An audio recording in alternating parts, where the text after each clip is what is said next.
नमस्कार साथियों, स्वागत है आप सबका हमारे YouTube channel only paper practice में। मित्रों, सबसे पहले उन सभी मित्रों का मैं धन्यवाद करना चाहूँगा कि जो लगातार हमारे इस चैनल पर बने हुए हैं। चैनल बहुत बड़ा नहीं है, लेकिन 100 से 200 लोग लगभग पर डे बने हुए हैं हमारे इस चैनल पर। तो मित्रों, अगर YouTube चैनल की बात करें, रेगुलर बेसिस पे हम यहाँ पे वीडियोज़ इसलिए नहीं अपलोड कर पाते हैं क्योंकि जॉब के साथ साथ रेगुलर वीडियो अपलोड करना एक चैलेंजिंग है अपने आप में। फिर भी जो लोग लगातार हमारे इस चैनल पे बने हुए हैं, मेरी अपनी एक जिम्मेदारी बनती है कि उनके लिए कम से कम जैसे ही समय हमें लगेगा तो बहुत बेहतरीन क्वेश्चन पेपर का एक सेट हम यहाँ पे लेके आएंगे। तो आज की जो वीडियो होगी मित्रों, वो होगी समसामयिकी से संबंधित होगी। यहाँ पे करंट अफेयर का मतलब हम प्रत्येक डेली बेसिस पे नहीं लेके आएंगे कि आज प्रधानमंत्री ने क्या खाया, प्रधानमंत्री जी ने क्या पिया, या मुख्यमंत्री जी ने क्या किया, किसकी लड़ाई किसके साथ हुई। इस प्रकार का करंट अफेयर लेके हम नहीं लेके आएंगे। जो एग्जाम की दृष्टि से बहुत महत्वपूर्ण होंगे उसी करंट अफेयर को आपके सामने प्रस्तुत किया जाएगा। जैसे सितंबर माह का यह पार्ट 1 है और इस करंट अफेयर में हम लोग क्या देखने वाले हैं। जैसे रामसर जो समझौता है ये क्या है, और भारत में रामसर समझौते की क्या भूमिका है भारत की। और उसके अलावा जो आज का जो करंट अफेयर हम लोग पढ़ेंगे प्रमुख पुरस्कार से संबंधित होगा, ऑस्कर पुरस्कार से संबंधित होगा। इसके अलावा जो सिनेमा क्षेत्र का जो बाफ्टा पुरस्कार है उससे संबंधित होगा। इसके बारे में बहुत डिटेल से जानेंगे कि क्यों, कैसे, किस लिए। फिल्म फेयर अवार्ड के बारे में जानेंगे। ग्रैमी पुरस्कार के बारे में हम अच्छे से पढ़ेंगे। खेलो इंडिया गेम्स के बारे में पढ़ेंगे। विंबलडन 2024 यानी जो 4 ग्रैंड स्लैम होते हैं, ऑस्ट्रेलिया ओपन, यूएस ओपन, इन सब के बारे में चर्चा करेंगे। इसके साथ साथ और भी करंट अफेयर है जो हम लोग यहाँ पे देखने वाले हैं। तो मित्रों, एक बार पुनः स्वागत है आप सबका हमारे YouTube channel only paper practice में। चलिए समय को बर्बाद न करते हुए शुरू करते हैं। आज का पहला प्रश्न है, भारत ने रामसर समझौते पर हस्ताक्षर कब किया? करंट अफेयर का प्रश्न बनेगा ये, किस प्रकार से देखेंगे।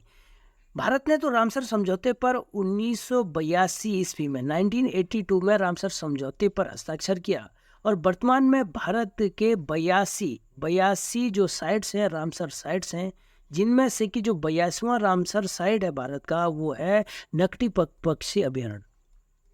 नकटी पक्षी अभयारण्य कहाँ है? ये हमारा बिहार में। कहाँ पे है मित्रों? बिहार में है। बिहार की एक जगह है जमुई। बिहार के जमुई में नकटी पक्षी अभयारण्य है, जिसको कि रामसर जो साइट्स है उसमें सम्मिलित किया गया है। आई बात समझ में?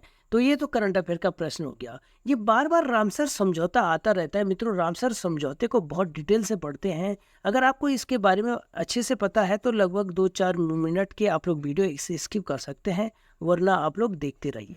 चलिए मित्रों, रामसर समझौते से पहले आपको आर्द्र भूमि के बारे में समझना बहुत जरूरी है कि आर्द्र भूमि क्या है। आर्द्र भूमि यानी कि वेटलैंड। वेटलैंड के बारे में आपको जानना जरूरी है।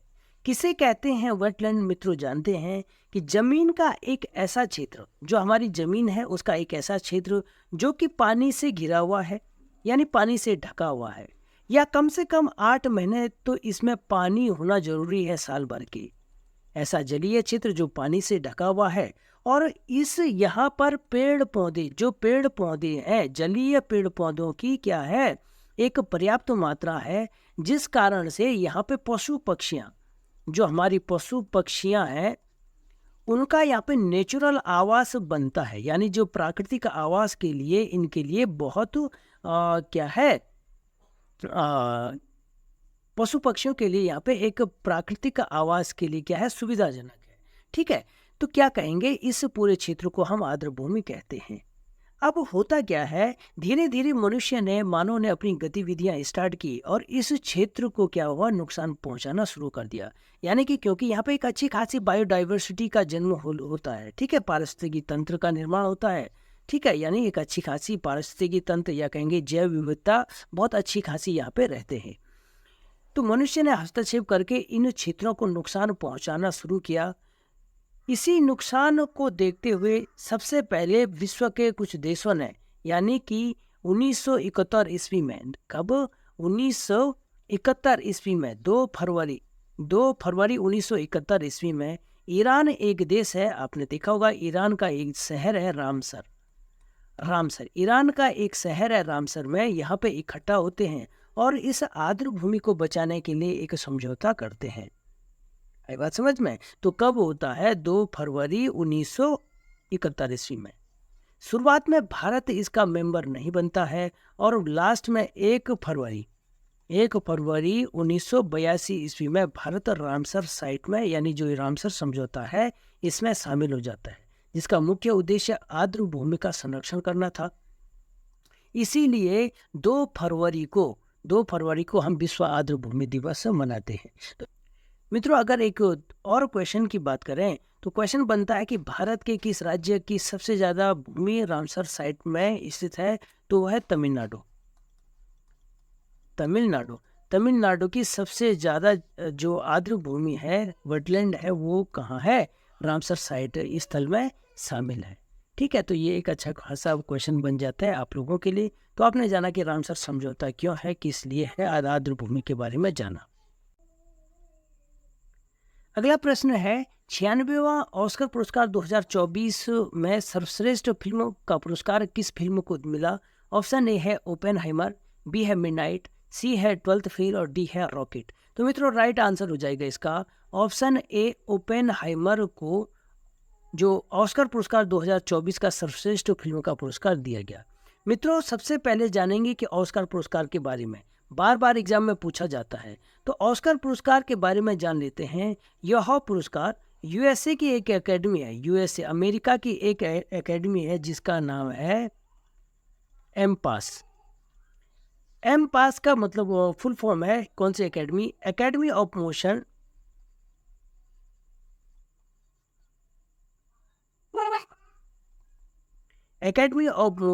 Picture arts and science.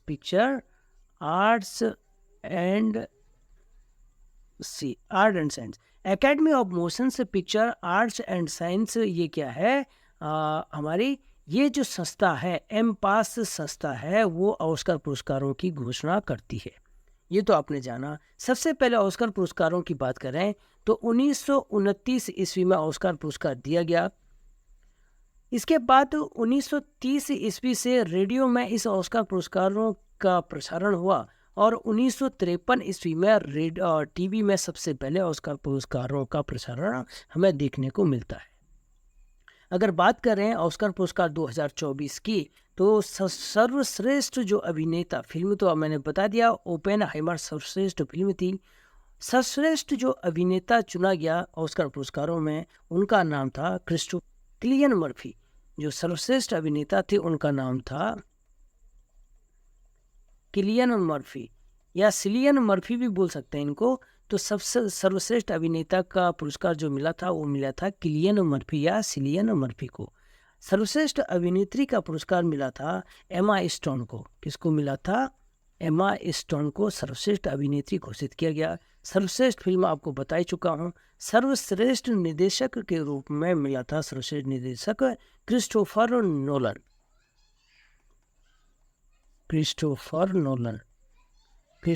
Nolan को सर्वश्रेष्ठ फिल्म का पुरस्कार दिया गया ऑस्कर पुरस्कार 2024 में। मित्रों, इसमें जो सबसे इम्पोर्टेंट है बेस्ट डॉक्यूमेंट्री फीचर, यहाँ पे लिखा नहीं है मैंने। बेस्ट डॉक्यूमेंट्री फीचर के लिए मिला था 20 days in Mariupol. 20 days in Mariupol. Mariupol किसका शहर है? यूक्रेन का एक शहर है मारियोपोल। ठीक है, तो 20 days in Mariupol best documentary feature film का पुरस्कार इसको दिया गया। अगर बेस्ट ओरिजिनल सॉन्ग की बात करें, कौन से सॉन्ग की? Best original song.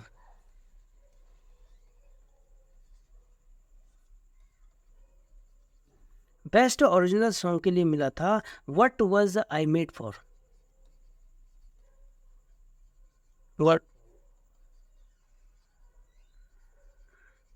What was I made for को बेस्ट ओरिजिनल सॉन्ग का अवार्ड मिला। तो मित्रों, आपने जाना 96वां ऑस्कर पुरस्कार 2024 के बारे में। अगला प्रश्न है सिनेमा क्षेत्र का बाफ्टा पुरस्कार किसके द्वारा दिया जाता है? ऑप्शन ए है अमेरिका, बी है ब्रिटेन, सी है चाइना और डी है मित्रों राइट होगा जापान। तो राइट आंसर हो जाएगा इसका ऑप्शन बी, इसका राइट आंसर हो जाएगा ब्रिटेन के द्वारा बाफ्टा पुरस्कार दिया जाता है। किस क्षेत्र में? सिनेमा के क्षेत्र में। मित्रों अगर बाफ्टा का फुल फॉर्म देखें, बाफ्टा क्या चीज है पहले इसको जान लेते हैं। बाफ्टा का फुल फॉर्म देखेंगे, British academy film and television arts. इस बाफ्टा का फुल फॉर्म होता है British academy film and television arts, इसका फुल फॉर्म हो गया। अगर बाफ्टा पुरस्कारों की बात करें तो सन 1947 से बाफ्टा पुरस्कारों को विधिवत रूप से दिया जा रहा है ना। तो वर्ष अगर 2014 की बात करें, वर्ष 2024 की बात करें तो बाफ्टा पुरस्कार किस किस को दिया गया? मित्रों ये आसान सा है। अगर ऑस्कर पुरस्कार जो 2024 आपने देखा, तो ऑस्कर पुरस्कारों का ही यह क्या होता है, लगभग आमतौर पर जो पुरस्कार ऑस्कर पुरस्कार में मिलते हैं उन्हीं लोगों को बाफ्टा पुरस्कार भी दिया जाता है। तो इसमें भी बिल्कुल वही है, सर्वश्रेष्ठ जो अभिनेता होगा यहाँ पे, तो उसका नाम भी क्या होगा, सिलियन मर्फी। क्या नाम है उसका? किलियन मर्फी या सिलियन मर्फी। ठीक है, सिलियन मर्फी। सर्वश्रेष्ठ अभिनेत्री कौन होगी? जो ऑस्कर पुरस्कार में सर्वश्रेष्ठ अभिनेत्री थी, इसका नाम क्या था? Emma Stone. सर्वश्रेष्ठ फिल्म का अवार्ड किसको मिला था? सर्वश्रेष्ठ फिल्म ओमेन हाउस को मिला था। और सर्वश्रेष्ठ जो निर्देशक थे, सर्वश्रेष्ठ निर्देशक वो थे क्रिस्टोफर नोलन। तो वही उन्हीं व्यक्तियों को या उन्हीं आदमियों को, उन्हीं फिल्मों को बाफ्टा पुरस्कार मिला जिनको कि ऑस्कर पुरस्कार प्राप्त हुए थे। ठीक है, तो इसको याद करने में बहुत आसानी हो जाएगी आप लोगों को। चलिए अगला प्रश्न है, 69वां फिल्म फेयर पुरस्कार में सर्वश्रेष्ठ अभिनेत्री का पुरस्कार किसे दिया गया? तो जो 69वां फिल्म फेयर पुरस्कार है, याद रखना कई बार एग्जाम में पूछा जाता है कब का है 69वां फिल्म फेयर पुरस्कार, ये 2024 का है। ये बात समझ में, 2024 में 69वां फिल्म फेयर पुरस्कार में सर्वश्रेष्ठ अभिनेत्री का पुरस्कार किसे दिया गया? ऑप्शन ए है आलिया भट्ट, बी है शिल्पा शेट्टी, सी सोनाक्षी सिन्हा, डी है दीपिका पादुकोण।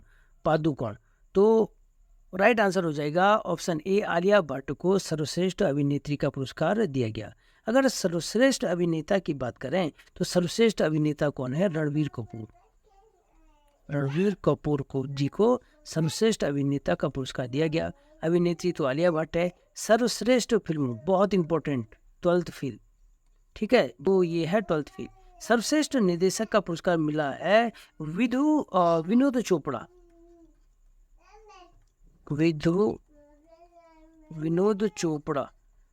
चोपड़ा जी को सर्वश्रेष्ठ निर्देशक का पुरस्कार मिला है। कहाँ, कब? 69वां फिल्म फेयर पुरस्कार अवार्ड की बात करें। अगला प्रश्न है, ग्रैमी पुरस्कार किस क्षेत्र में दिया जाता है? ऑप्शन ए संगीत, बी है साहित्य, सी है गणित और डी है पत्रकारिता। तो मित्रों राइट आंसर हो जाएगा, ग्रैमी पुरस्कार संगीत के क्षेत्र में दिया जाता है। और किसके द्वारा दिया जाता है ग्रैमी पुरस्कार? एक एकेडमी है जिनका नाम है क्या? रिकॉर्ड अकादमी। क्या नाम है?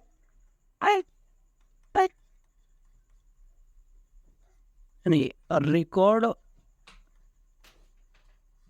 रिकॉर्ड अकादमी है। इस अकादमी के द्वारा ग्रैमी पुरस्कार दिया जाता है। सबसे पहले ग्रैमी पुरस्कार की बात करें तो 1959 ईस्वी से ग्रैमी पुरस्कार दिया जाता है। अब आते हैं कि ग्रैमी पुरस्कार में एल्बम ऑफ द ईयर किसे दिया गया? ग्रैमी पुरस्कार में एल्बम ऑफ द ईयर दिया गया मिडनाइट को। एल्बम ऑफ द ईयर किसे दिया गया? मिडनाइट को एल्बम ऑफ द ईयर दिया गया। अगर बात करें song of the year what was I made for, किसको दिया गया? What was I made for.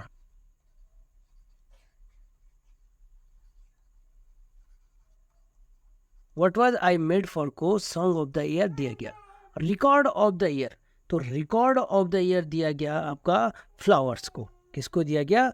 Flowers को। रिकॉर्ड ऑफ द ईयर किसको दिया गया? फ्लावर्स को दिया गया।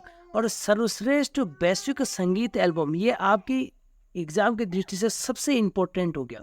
सर्वश्रेष्ठ वैश्विक संगीत एल्बम किसे दिया गया? मित्रों, भारत के हैं शंकर महादेव और जाकिर हुसैन। कौन है? शंकर महादेव और जाकिर हुसैन। इनके द्वारा एक एल्बम निकाला गया जिसको कि क्या कहते हैं? फ्यूज बैंड शक्ति। ठीक है, फ्यूज बैंड शक्ति नामक जो एल्बम है, ये शंकर महादेव और जाकिर हुसैन की फ्यूज बैंड जो शक्ति है उसको सर्वश्रेष्ठ संगीत वैश्विक संगीत एल्बम से नवाजा गया ग्रैमी पुरस्कार में। तो आपके एग्जाम की दृष्टि से इम्पोर्टेंट हो जाता है क्योंकि भारत के जो गायकार हैं उनके एल्बम को मिला। अगला प्रश्न है खेलो इंडिया यूनिवर्सिटी गेम्स। बहुत ही इंपॉर्टेंट प्रश्न आ गया भाई। खेलो इंडिया यूनिवर्सिटी गेम्स 2024 का आयोजन किस शहर में हुआ? ऑप्शन ए है गुवाहाटी, बी है लेह, सी तमिलनाडु, डी है गोवा। तो मित्रों राइट आंसर हो जाएगा ऑप्शन ए गुवाहाटी। असम में पड़ता है गुवाहाटी। यहाँ पे खेलो इंडिया यूनिवर्सिटी गेम का आयोजन हुआ था 2024 में। अगर इस गेम्स में बात करें तो सर्वाधिक जो मेडल आए थे कौन सी यूनिवर्सिटी लाई थी? चंडीगढ़ यूनिवर्सिटी। चंडीगढ़ यूनिवर्सिटी सबसे ज़्यादा मेडल प्राप्त किया था किसने खेलो इंडिया जो यूनिवर्सिटी गेम्स है।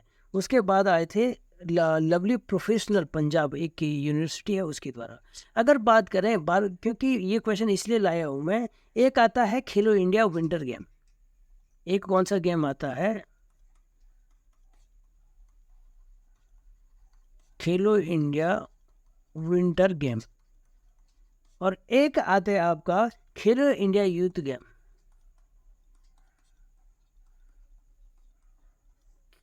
खेलो इंडिया यूथ गेम, ये बात समझ में? तो इनमें आप कंफ्यूज नहीं होना है कि खेलो इंडिया यूनिवर्सिटी गेम 2024 का आयोजन तो हुआ था कहाँ पे? तो गुवाहाटी में। खेलो इंडिया विंटर गेम, तो विंटर माने ठंडियों में, तो ठंडियों में कहाँ हो सकता है? लद्दाख में। ठीक है। और खेलो इंडिया यूथ गेम जो हुआ था 2024 का, वो होता तमिलनाडु। और तमिलनाडु के प्रत्येक शहर में, अलग अलग शहरों में इस गेम का आयोजन किया गया था खेलो इंडिया यूथ गेम का। तो इसका राइट आंसर हो जाएगा तमिलनाडु में। तो आपने ये चीज़ याद रखना है। ठीक है। जो खेलो इंडिया यूथ गेम में सर्वाधिक पदक की अगर बात करें तो वो लेके गए थे कौन सी? महाराष्ट्र राज्य ने खेलो इंडिया यूथ गेम में सर्वाधिक पदक अपने नाम किया था और उसके बाद किया था तमिलनाडु ने। ये बात समझ में? और जो खेलो इंडिया यूनिवर्सिटी गेम का तो मैंने आपको बता दिया।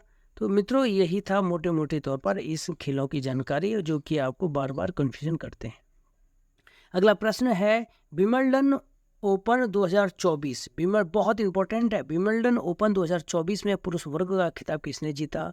ऑप्शन ए है कार्लोस अल्कराज ने, बी है जनिक सिनर ने, सी है नोवाक जोकोविच और डी है डेनियल मेदवेदेव। तो मित्रों राइट आंसर हो जाएगा ऑप्शन ए हो जाएगा कार्लोस अल्कराज ने विंबलडन 2024 का खिताब जीता। मित्रों अगर बात करें ग्रैंड स्लैम की, जो ग्रैंड स्लैम होता है, ग्रैंड स्लैम मुख्य रूप से 4 होते हैं। सबसे पहले आपका आता है ऑस्ट्रेलिया ओपन, उसके बाद आता है आपका फ्रेंच ओपन, उसके बाद आता है आपका विंबलडन ओपन और लास्ट में आता है आपका यूएस ओपन। ये बात समझ में? तो यूएस ओपन, ये 4 मुख्य रूप से आपका टेनिस के खेले गए मुकाबले होते हैं। ठीक है। तो सबसे पहले जो यूएस ओपन 2024 का खिताब जीता था, वो जीता था पुरुषों में जनिक सिनर ने जीता था। मित्रों अगर एक चीज़ और भी, अगर आप स्पोर्ट्स से संबंध इंटरेस्ट रखते होंगे ये आपका कौन सा टेनिस से, तो उसमें पहले आपको राफेल नडाल का नाम सुनाई देता होगा बार बार, एंडी मरे का नाम आपने सुना होगा और रोजर फेडरर का नाम आपने सुना होगा। तो ये नाम अब आपको सुनाई नहीं देंगे क्योंकि इन्होंने संन्यास ले लिया है। तो ये इनके संन्यास के बाद अब आपको कुछ नाम बार बार याद करने बहुत ज़रूरी हैं, जैसे कि कौन सा नाम? जनिक सिनर ने पुरुषों वर्ग में ऑस्ट्रेलिया ओपन का खिताब जीता था और वही जो उप विजेता रहे थे ऑस्ट्रेलिया ओपन में, उनका नाम क्या था? Daniel Medvedev. यहाँ पे लिखा तो है डेनियल मेदवेदेव, ये उप विजेता रहे थे ऑस्ट्रेलिया ओपन में। ये बात समझ में है। उसके बाद फ्रेंच ओपन में जो जीता था कार्लोस अल्कराज ने, फ्रेंच ओपन भी जीता था, जो विंबलडन जीता है ना कार्लोस अल्कराज ने, तो उसके बाद उससे पहले ये फ्रेंच ओपन जीत के आए थे। और किसको हराया था? अलेक्जेंडर ज्वेरेव को। कौन सा? अलेक्जेंडर अलेक्जेंडर ज्वेरेव को हराया था इन्होंने, ठीक है। किसमें? फ्रेंच ओपन में। विंबलडन ने कार्लोस अल्कराज ने किसको हराया था? नोवाक जोकोविच को हराया था इन्होंने। विंबलडन 2024 में कार्लोस अल्कराज ने नोवाक जोकोविच को हराया था। आई बात समझ में? तो इन सबके नाम आपको याद रखने बहुत जरूरी है, ताकि आने वाले समय में ये नाम बार बार चर्चाओं में रहेंगे, ठीक है। तो नोवाक जोकोविच देखो पूर्व नंबर 1 खिलाड़ी रहा है, लेकिन उसको हरा दिया कार्लोस अल्कराज ने। अच्छा, कहाँ के हैं ये? स्पेन के हैं मित्रों। कहाँ के हैं कार्लोस अल्कराज? स्पेन के हैं। पहले स्पेन के कौन थे? Andy Murray. एंडी मरे कहाँ के थे यार? कमेंट बॉक्स में बताओ। तो मुझे जो याद आ रहा है कि स्पेन के थे एंडी मरे। तो आप लोग बताएंगे भाई कमेंट बॉक्स में, क्या मैं सही बोल रहा हूँ या गलत। चलिए अगला प्रश्न है, 10वां आईसीसी पुरुष T20 2023 का आयोजन कहाँ होगा?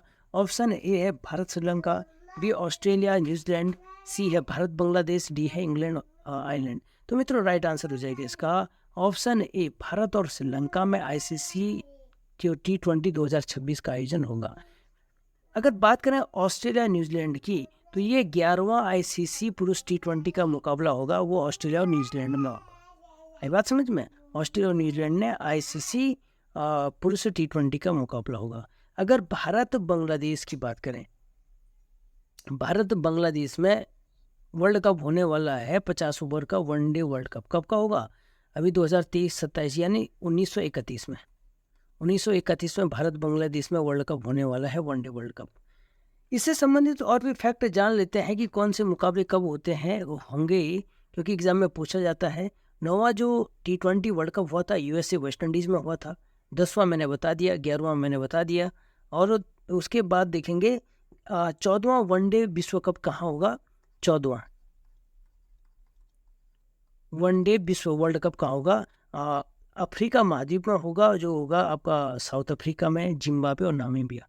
साउथ अफ्रीका, आपके जिम्बाब्वे और नामीबिया, ठीक है, नामीबिया। तो इन 3 देशों में खेला जाएगा 14वां वनडे विश्व कप 2026 में, ठीक है। 2026 में जो वर्ल्ड कप होगा वो साउथ अफ्रीका के साउथ अफ्रीका, जिम्बाब्वे और नामीबिया में होगा। अगर बात करें एशियाई खेलों की, बहुत इंपॉर्टेंट, देखो एक क्वेश्चन से मैं कितने क्वेश्चन बता रहा हूँ आपको। तो 20वां एशियाई खेल 2026 में होगा। 2026 में 20वां एशियाई खेल होगा, वो होगा नगोया। और नगोया कहाँ पड़ता है? जापान में। ये बात समझ में? उसी प्रकार जो एशियाई खेल 2030 का होगा वो पड़ेगा आपका कतर में। अगर ओलंपिक की बात करें तो ग्रीष्मकालीन ओलंपिक आपने देखा होगा कहाँ पे हुआ था? पेरिस में हुआ था। जो इस बार का ओलंपिक खेल है ना, तो कहाँ पे हुआ था? ग्रीष्मकालीन ओलंपिक कहाँ हुआ था? पेरिस में। तो वहीं वो 33वां ओलंपिक था। तो 34वां ग्रीष्मकालीन ओलंपिक कहाँ होगा आपका? यूएसए में। यूएसए में कब होगा? यहाँ से ठीक 4 साल बाद 2028 में। यूएसए में अगर पर्टिकुलर जगह बोलेंगे तो ये हुआ था लॉस एंजलिस में होगा। लॉस एंजलिस में आपका ग्रीष्मकालीन ओलंपिक होगा 2000 कब का? 30 में ही तो होगा, 2030 में नहीं, 28, सॉरी 2028 में ही तो होगा यार। 24 में इस बार हुआ तो 4 साल बाद ही तो आता है। तो मित्रों ये था भाई ओलंपिक से संबंधित प्रश्न। अगला जो प्रश्न है, विश्व की सबसे बड़ी नटराज की प्रतिमा कहाँ स्थापित की गई? ऑप्शन ए है चेन्नई, बी है नई दिल्ली, दिल्ली, डी मुंबई और डी है भोपाल। तो मित्रों राइट आंसर हो जाएगा ऑप्शन बी, दिल्ली। तो विश्व की सबसे बड़ी नटराज की जो प्रतिमा है वो कहाँ लगाई गई है? दिल्ली में। मित्रों नटराज क्या होते हैं? भगवान शिव के रूप में जो नृत्य, भगवान शिव की जो नृत्यकारी जो मूर्ति है, नाचने वाली, ठीक है, नृत्य करती हुई जो भगवान शिव की जो प्रतिमा दिखाई जाती है, तो उसे हम नटराज के रूप में भी जानते हैं। तो प्रगति मैदान आपने देखा होगा, भारत मंडपम, पिछली करंट अफेयर की वीडियोस में आप देख सकते हैं। तो भारत मंडपम के बारे में मैंने अच्छे से बताया था। तो इसी भारत मंडपम के सामने नटराज की 27 फुट ऊंची प्रतिमा लगाई गई है। ये बात समझ में? दिल्ली के प्रगति मैदान में है ये। उसके इसमें देखने वाली जो चीज़ है, जो किस धातु की बनी है, अष्ट धातु की बनी, 8 धातुओं से मिलकर ये नटराज की प्रतिमा बनाई गई है। ठीक है, तो आपने जाना नटराज मंदिर के बारे में। अगला प्रश्न है, भारत के नए संसद भवन का उद्घाटन किस महान विभूति की जयंती पर किया गया? ऑप्शन ए है वी डी सावरकर, बी है सरदार वल्लभ भाई पटेल, सी भगत सिंह, डी है राजा राम मोहन राय। तो मित्रों राइट आंसर हो जाएगा option A V D Savarkar. V D Savarkar की 140वीं जयंती पर 140वीं जयंती पर 28 मई 2023 को प्रधानमंत्री नरेंद्र मोदी जी के द्वारा किसका उद्घाटन किया गया था? नए संसद भवन का उद्घाटन किया गया। अगर नए संसद भवन के बारे में तो मैं पहले भी आपको बता चुका हूं, लेकिन कुछ और चीज़ें ऐड कर लेते हैं इसमें। जो नया हमारा संसद भवन बना था तो किस कंपनी के द्वारा बनाया गया है? ये HCP design and planning company के द्वारा, HCP design and planning company के द्वारा इसका क्या किया गया? इसका डिजाइन तैयार किया गया। अगर बात करें इस संसद भवन के वास्तुकार की, तो जो वास्तुकार कौन है इसका? बिमल पटेल जी इसके क्या है? वास्तुकार हैं। ये बात समझ में? अच्छा, इसमें अगर संयुक्त अधिवेशन होता है नए संसद भवन में तो कितने लोगों की बैठने की कैपेसिटी है? 1272 लोगों की बैठने की कैपेसिटी है ना। तो मित्रों यही था भाई आज का ये current affair.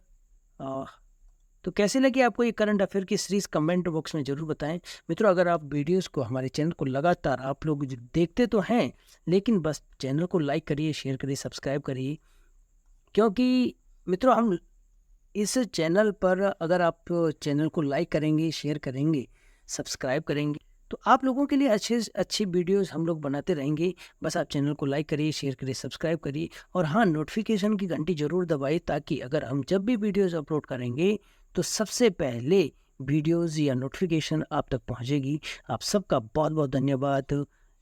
Thank you very much.